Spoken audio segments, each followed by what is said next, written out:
तो Sushant suicide case से जुड़ी इस वक्त की बड़ी खबर हम आपको बता दें। रिया चक्रवर्ती और डीसीपी बांद्रा की भी आपस में बातचीत हुई थी। 22 जून को डीसीपी बांद्रा अभिषेक त्रिमुखे से रिया चक्रवर्ती की बात हुई थी। डीसीपी बांद्रा ही सुशांत केस की जांच कर रहे हैं। इस वक्त कॉल डिटेल्स के हवाले से बड़ा खुलासा हम आपको बता रहे हैं। रिया चक्रवर्ती ने अपने उस जांच अधिकारी से भी फोन पर बात की थी जो सुशांत मामले की जांच कर रहे हैं। लेकिन इन सब के बीच रिया चक्रवर्ती पर मुश्किलें लगातार बढ़ती जा रही हैं। शिकंजा ईडी का लगातार कसता जा रहा है क्योंकि 4 घंटे से प्रवर्तन निदेशालय लगातार सवाल पूछ रहा है रिया चक्रवर्ती से। और वहीं दूसरी तरफ महाराष्ट्र पुलिस को लेकर एक बड़ा खुलासा यहां पर हुआ है। कॉल डिटेल से जांच अधिकारी सुशांत मामले के जांच अधिकारी से रिया चक्रवर्ती ने फोन पर बात की थी। जो अहम सवाल प्रवर्तन निदेशालय पूछ रहा है रिया चक्रवर्ती से वो भी हम आपको स्क्रीन पर दिखा रहे हैं। 4 घंटे की इस पूछताछ में तमाम सवाल हैं जिनके जवाब इस वक्त प्रवर्तन निदेशालय ले रहा है। तो कॉल डिटेल्स के हवाले से जो जानकारी सामने आई है वो आपको बता दें। रिया ने 1 साल में अपने पिता से 1192 बार बात की है, तकरीबन 1200 बार। रिया ने अपने भाई से तकरीबन 1072 बार बात की है। सुशांत से रिया ने 1 साल में सिर्फ 145 बार बात की है। पिता से तकरीबन 1200 बार, सुशांत से तकरीबन 145 बार। सैमुअल मिरांडा से रिया ने 287 बार की है, यानी जितनी बार बात सुशांत से हुई उससे लगभग दुगनी बार बात सैमुअल मिरांडा से हुई।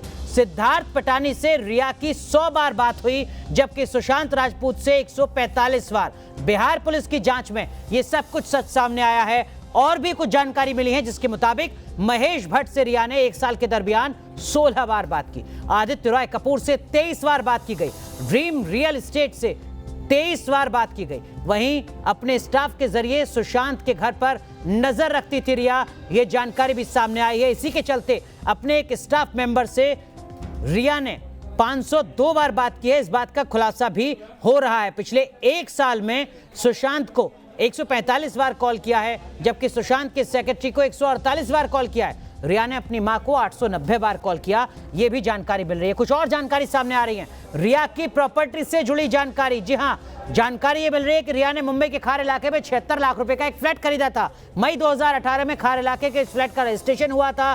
खार इलाके में रिया ने जो फ्लैट खरीदा उसके लिए रिया ने बाकायदा 3,80,000 रुपए की स्टाम्प ड्यूटी चुकाई थी। रिया खुद प्राइम रोज नाम की एक बिल्डिंग में किराए पर रहती थी, जिसका 36 महीने का किराया रिया ने दिया था। 36 महीने के लिए किराए पर लिया था और 1 महीने का किराया इस फ्लैट का 78,000 रुपए था। 2018 में दोबारा से 36 महीने के लिए इस फ्लैट का एग्रीमेंट हुआ था। रिया फ्लैट का 1,07,000 रुपए अब किराया दे रही थी।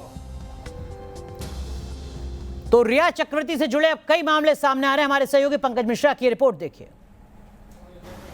सुशांत सिंह राजपूत मामले में रिया चक्रवर्ती पर लगातार शिकंजा कसता जा रहा है।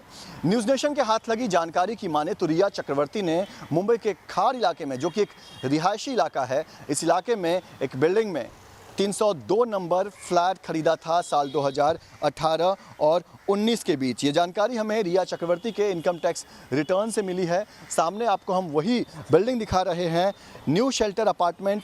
इसी बिल्डिंग के 3rd फ्लोर पर 302 नंबर फ्लैट रिया चक्रवर्ती ने खरीदा था। लेकिन आज की अगर बात करें तो ये फ्लैट आरबीपी सिन्हा के नाम रजिस्टर्ड है, यानी कि जो जानकारी हमें मिली है, कुछ देर पहले हम अंदर गए थे, हमने 302 नंबर जो फ्लैट है उसके डोरबेल को बजाकर जो हमने सामने जो हमारे शख्स थे उनसे पूछताछ की तो हमें पता चला कि रिया चक्रवर्ती ने ये फ्लैट अब बेच दिया है।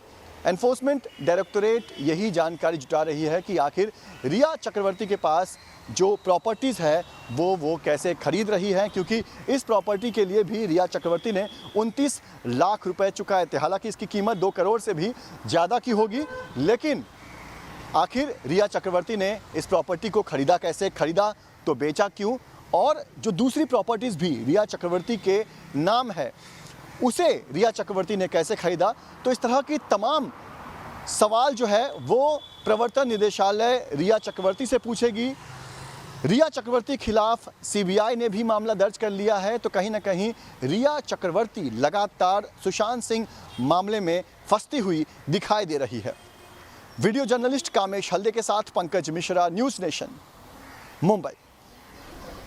तो देखिए ईडी लगातार रिया चक्रवर्ती से सवाल पूछ रही है। 4 घंटे से पूछताछ जारी है। 10 सवाल ईडी के कौन से हैं वो आपको बता दें जो रिया चक्रवर्ती से पूछे जा रहे हैं। पहला सवाल, आपकी सोर्स ऑफ इनकम क्या है, आमदनी का आपका जरिया क्या है, कहां से आपके पास पैसा आता है, आखिरी 5 साल में आपकी जो आयकर रिटर्न थी वो कितनी थी, उसकी डिटेल प्रवर्तन निदेशालय ने मांगी है रिया चक्रवर्ती से। यह भी पूछा है कि आप कितनी कंपनियों में डायरेक्टर हैं, आपके नाम पर कुल कितनी जायदाद है और 3 साल पहले कितनी जायदाद थी, यानी पिछले वक्त में कितनी जायदाद में इजाफा हुआ है, यह आपसे जानने की कोशिश कर रहा है प्रवर्तन निदेशालय। क्या आपकी कोई जायदाद या खाता विदेश में भी है, आपके भाई का व्यापार क्या है, परिजनों की प्रॉपर्टी के बारे में भी डिटेल ईडी ने मांगी है रिया चक्रवर्ती से। सुशांत ने आपको अपना बैंक खाता ऑपरेट करने के लिए अधिकृत किया था या नहीं, क्या सुशांत ने पिछले 6 महीने के दौरान आपको कोई गिफ्ट दिया था या नहीं।